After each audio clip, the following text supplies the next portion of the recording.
Welcome to part one of our interview with Dr. Iannis Adamopoulos of UC Davis.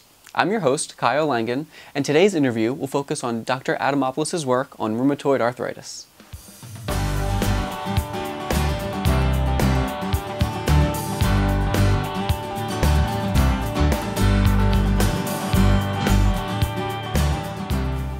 Hi, Dr. Adamopoulos. Thank you very much for being here with us today. We really appreciate it.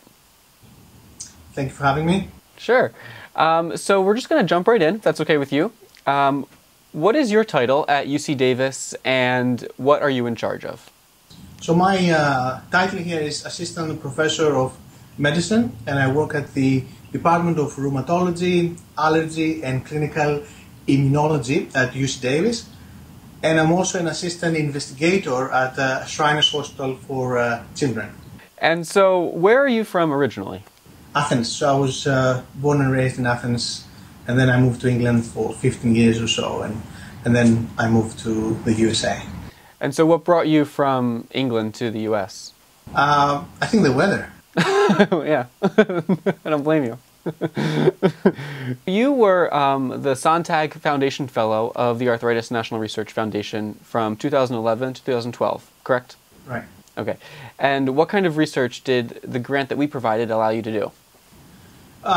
So that's a very interesting question, because I think it was my first grant. No, I know it was my first grant that I wrote, and it was the grant that actually started me up to allow me to build my own research group and sort of go ahead and hire people after that and establish my own research group as it is today. So this research that I did with that grant was working on a sort of molecule which is called interleukin-23, and it allowed me to study more into detail some of the mechanisms of that molecule.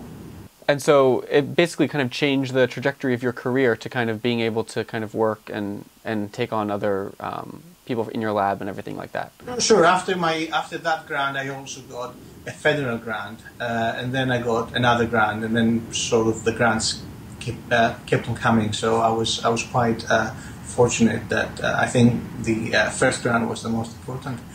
Now, in your best layman's terms, for those of us who don't understand all the science, could you kind of describe what you are working on now in your lab?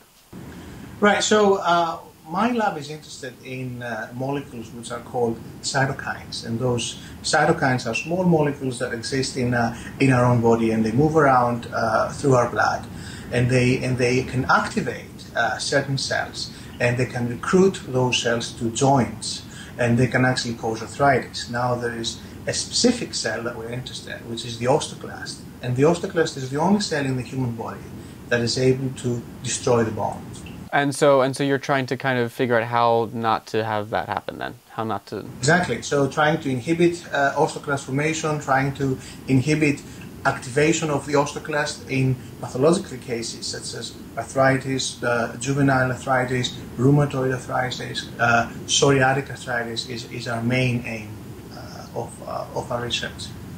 And what kind of led you to go into that specific field of research? Did you know someone that had rheumatoid arthritis or another specific kind of arthritis, or was it just kind of out of pure interest? No, actually I didn't have any connection, any personal connection with the disease, but I just, I think it was, I walked into a sort of conference in 2003, I think it was, actually before that.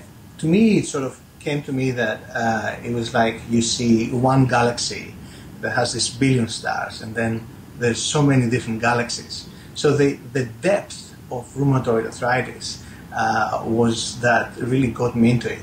But I guess now that I have studied a little bit more, I guess you can say this for many diseases, if not all of the diseases. What is the next step in your research? Like, what are you kind of looking to do now? Right, so we started, I mean, these molecules, as I said, they should play a role in the osteoclast activation, but they also play other roles. So one of the features that we are looking at now, we were studying this molecule in the terms of arthritis, but we also found out that the same molecule can also cause psoriasis. So another thing that we are looking now to see if there's any common cellular and molecular mechanisms between those sort of diseases, especially because some of the people, 42% actually of the people who have psoriasis, they tend also to get arthritis. Yeah. So it's very interesting how these autoimmune diseases, they sort of blend in together, and if some of the mechanisms are common, that would be very fascinating for us to look at. Thanks for watching part 1 of our interview with Dr. Adamopoulos. Part 2 will air in 2 weeks, so make sure to subscribe to our YouTube channel and check us out at curearthritis.org for all the Foundation's updates.